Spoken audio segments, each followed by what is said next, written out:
Hello guys, आज का हमारा टॉपिक है MSc zoology second semester student के लिए है और टॉपिक का नाम है chromatography. Synopsis, introduction, principle, types of chromatography, applications, conclusion, reference. Introduction. Chromatography यौगिक के पृथक्करण, शोधक एवं उनके पहचान की एक अति आधुनिक तकनीक है। इस तकनीक का आविष्कार सर्वप्रथम एम ट्विस्टर ने सन 1906 में किया था। क्रोमेटोग्राफी ग्रीक भाषा के शब्द क्रोमो रंग तथा ग्रेफस लेखन से बना है, अतः दो प्रावस्थाओं के मध्य साम्य वितरण द्वारा घटकों के किसी मिश्रण से विभिन्न घटकों के वैयक्तिक रूप से पृथक करने की तकनीक को क्रोमेटोग्राफी कहते हैं। प्रिंसिपल। क्रोमेटोग्राफी की अनेक विधियां जो अधिशोषण, विभाज्यतम, आयन विनिमय आदि सिद्धांतों पर आधारित हैं। मिश्रण के अवयव इन्हीं सिद्धांतों के आधार पर दो प्रावस्थाओं में वितरित हो जाते हैं। एक प्रावस्था स्थिर तथा दूसरी गतिशील रहती है। स्थिर प्रावस्था प्रायः एक कॉलम, पेपर या प्लेट के रूप में आलंबित रहती है, जबकि गतिशील प्रावस्था एक द्रव या गैस के रूप में होती है। इसी प्रावस्था में मिश्रण को घोलकर स्थिर प्रावस्था पर प्रवाहित किया जाता है। अतः क्रोमेटोग्राफी वितरण गुणांक या केडी पर आधारित होती है। समान आयन के दो आमिश्रण विलायकों ए तथा बी के मध्य वितरित होने वाले यौगिक के लिए वितरण गुणांक केडी स्थिर होता है। विलायक ए में सांद्रता विलायक बी में सांद्रता बराबर केडी, मतलब विवरण गुणांक। Types of chromatography. Column chromatography. यह तकनीक किसी मिश्रण के विभिन्न घटकों का किसी अवशोषक के ऊपर विभेदी अधिशोषण पर आधारित है। कोलुम्बन क्रोमेटोग्राफी का उपकरण एक 20 से 30 सेंटीमीटर लंबी तथा 2 से 3 सेंटीमीटर व्यास वाली कांच की नली होती है। सर्वप्रथम इस नली में एक उपयुक्त अधिशोषक जैसे एल्यूमिना, सुक्रोज, सिलिका जेल भरा जाता है। इसके लिए अधिशोषण को महीन पीसकर उचित विलायकों में डालकर हिलाते हैं। फिर अधिशोषक के घोल को नली में भर देते हैं और विलायक को नीचे से निकल जाने देते हैं। अधिशोषक को सहारा देने के लिए ग्लास वूल का उपयोग किया जाता है। अब नमूने को उचित विलायक जैसे बेंजीन, अल्कोहल, क्लोरोफॉर्म आदि में घोलकर नली के ऊपर से छोड़ा जाता है। जैसे जैसे नमूने का घोल नीचे तरफ चलता है, नमूने के विभिन्न घटक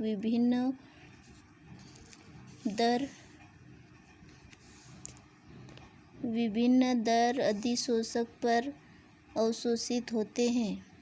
अधिक अधिशोषक क्षमता वाले अवयव धीमी गति से तथा कम अधिशोषक क्षमता वाले अवयव तीव्र गति से नीचे की ओर बढ़ते बेंड के ऊपर पृथक हो जाते हैं। इन बेंड को क्रोमेटिड कहते हैं। इन्हें विशुद्ध विलायक डालकर पृथक कर दिया जाता है। ये इसका डायग्राम है। कोलुम्बन क्रोमेटोग्राफी। इस तकनीक से रंजक, वसीय अम्ल, विटामिनों आदि की पृथक्करण किया जाता है। Thin layer chromatography. इस क्रोमेटोग्राफी में मिश्रण का पृथक्करण सिलिका जेल की पतली परत पर किया जाता है।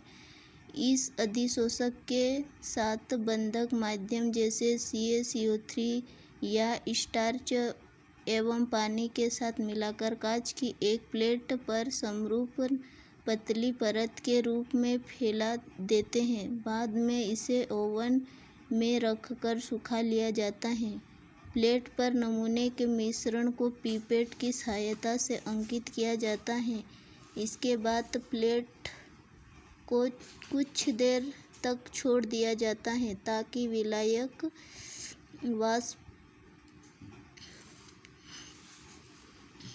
वाष्प के रूप में उड़ जाए।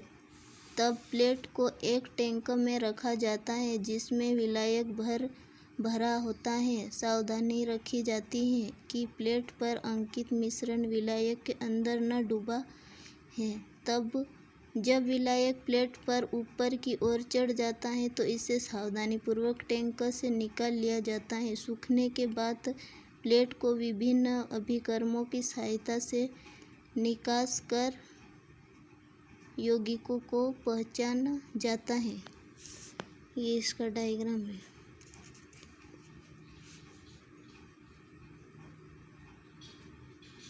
इस विधि के द्वारा लिपिड एवं स्टीरोल्स को आसानी से पृथक किया जाता है। Paper chromatography. इस प्रकार की क्रोमेटोग्राफी में विशेष फिल्टर पेपर एक पट्टी को अवशोषण के रूप में प्रयोग किया जाता है। यौगिक का आरएफ ज्ञात करके उसकी पहचान की जाती है। सर्वप्रथम फिल्टर पेपर की एक पतली पट्टी काटकर नीचे 1 सेंटीमीटर स्थान छोड़कर एक रेखा खींच देते हैं और रेखा पर मिश्रण के जलीय विलयन की एक बूंद कोशिका नली की सहायता से रखकर सुखाते हैं। इसके बाद कागज की पट्टी को विलायक में इस प्रकार लटकाते हैं कि मिश्रण विलायक के थोड़ा ऊपर रहे।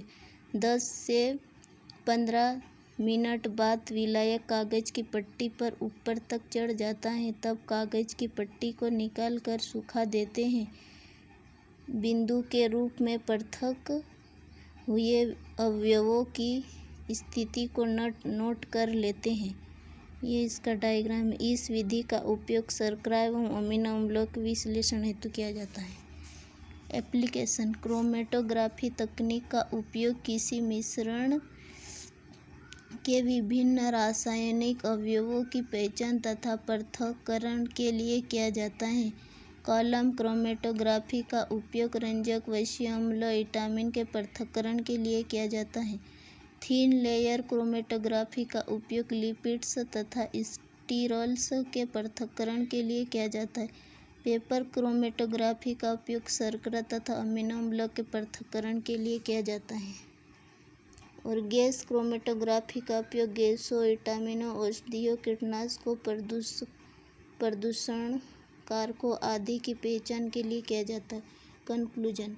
अतः क्रोमेटोग्राफी वह तकनीक है जिसके द्वारा किसी मिश्रण के यौगिक को उनके विलायकों तथा अवशोषकों के प्रति प्रदर्शित बंधुता के आधार पर पहचाना जाता है। इस तकनीक के द्वारा यौगिकों की पहचान तथा पृथक किया जाता है। रेफरेंस। थैंक्स।